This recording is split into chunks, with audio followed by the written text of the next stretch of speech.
Assalamualaikum warahmatullahi wabarakatuh. Saya akan menjawab pertanyaan melalui video yang ketiga ini, yaitu yang pertama,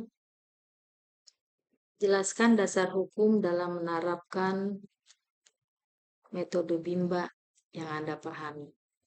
Dasar hukumnya menerapkan metode Bimba adalah ketentuan yang dapat dipahami, yang tujuannya menjadi landasan dalam menerapkan metode Bimba. Tujuannya itu untuk menjadi landasan dalam menerapkan metode Bimba dan akan memiliki dampak jika tidak dipahami dan tidak diterapkan dengan benar. Yang kedua, mengapa relawan Bimba diwajibkan menerapkan fun learning dalam proses membimbangkan? Relawan Bimba menerapkan fun learning agar menumbuhkan minat belajar secara intrinsik. Jadi, supaya anak mau belajar karena keinginannya sendiri, dengan proses pendidikannya harus berbasis penuh cinta dan kasih sayang, agar setiap anak dapat merasakan bahagia dalam proses belajarnya, sehingga anak akan menjadi senang setiap melakukan pembelajaran. Yang ketiga, mengapa relawan Bimba diwajibkan menerapkan small step system, yaitu agar proses belajar menyenangkan, tercipta semua anak-anak senang, bahagia, dan dapat menikmati kegiatannya, karena tidak mungkin menyenangkan jika tidak bertahap, dan oleh karenanya harus diulang-ulang. Nomor 4, mengapa relawan Bimba diwajibkan menerapkan individual system?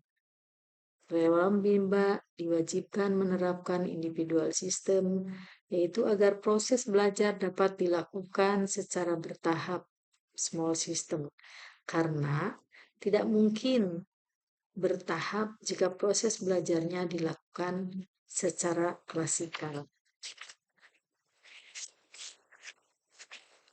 Nomor 5, bagaimana hubungan antara bahagia dan fun learning?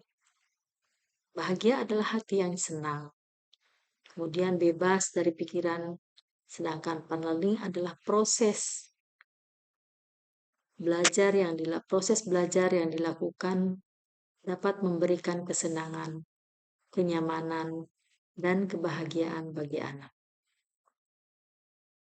Yang keenam, minat belajar adalah keinginan atau ketertarikan yang timbul dari dalam diri sendiri untuk melakukan proses belajar tanpa adanya paksaan dari orang lain.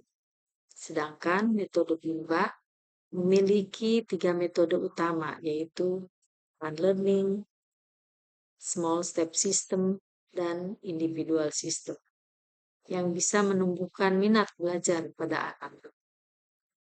Di antara ketiga metode utama Bimba, ini yang saya jawab adalah nomor 7. Di antara ketiga metode Bimba, mana yang harus kita capai terlebih dahulu? Dan mengapa? Di antara ketiga metode Bimba, mana yang harus kita capai terlebih dahulu, yaitu fun learning. Karena metode fun learning menumbuhkan minat belajar secara intrinsik.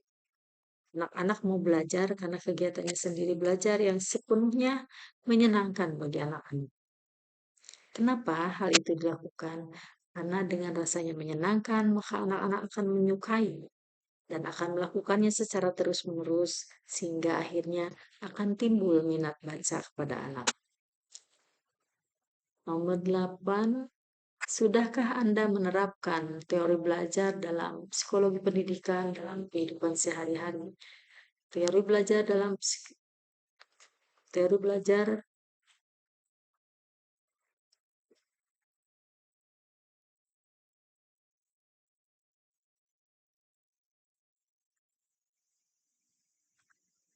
Baik belajar dalam psikopendidikan menurut Edward ada tiga,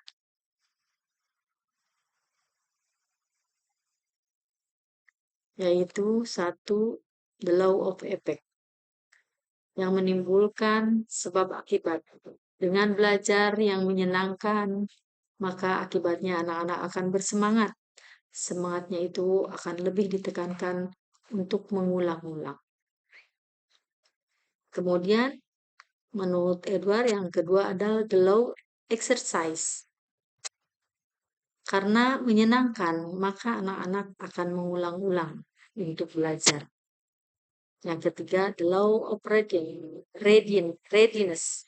Maka dengan mengulang-ulang, anak akan mampu, siap, dan terampil menjadi lebih bisa.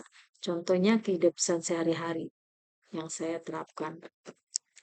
Kita kalau sudah senang untuk memasak, maka kita akan melakukannya secara berulang-ulang atau exercise. Kemudian, kalau sudah mengulang-ulang, kita akan menjadi readiness. Kita menjadi mampu atau menjadi tampil untuk memasak. Salah satunya misalkan masak yang susah-susah. Kita kan tidak terbiasa masakan Padang karena kita orang Sunda. Sehingga kita belajarnya melalui YouTube. Dengan berulang-ulang, bersemangat, akhirnya menjadi terampil dan mampu untuk memasak menu Padang. Yang kesembilan, contoh pengalaman menerapkan metode Bimba, baik di Bimba maupun di lingkungan keluarga. Metode Bimba adalah proses bimbingan anak dan dengan cara sepenuhnya menyenangkan atau fun learning, maka anak-anak akan mau mengulang-ulang kembali kegiatan tersebut tanpa paksaan dari siapapun. Jadi, jika anak sering mengulang-ulang, maka anak akan sering latihan sehingga anak semakin mampu dan terampil. Hal ini jika sudah mampu dan terampil, maka anak siap ke tahap selanjutnya. Dan proses belajar pun akan semakin menyenangkan. Jika sudah siap, maka tumbuh minat kuadrat sehingga akan menjadi generasi pembelajar mandiri sepanjang hayat yang bahagia, berdampak pada sukses. 10. Dampak tidak menerapkan metode Bimba, yaitu yang pertama, anak akan merasa bosan. Belajar itu adalah beban. Yang kedua, anak terpaksa belajar karena merasa bosan dan tidak mau mengulang-ulang yang telah diajarkan. Yang ketiga, anak lebih suka bermain game, bermain gadget, sehingga dengan asiknya main gadget, akhirnya terlena untuk malas belajar. Yang keempat, anak akan menjadi generasi yang benci belajar, karena belajar menurut mereka adalah beban. Belajar adalah membosankan. Dan belajar membuat malas. Demikian video dari saya. Wabillahi taufiq wal hidayah. Assalamualaikum warahmatullahi wabarakatuh.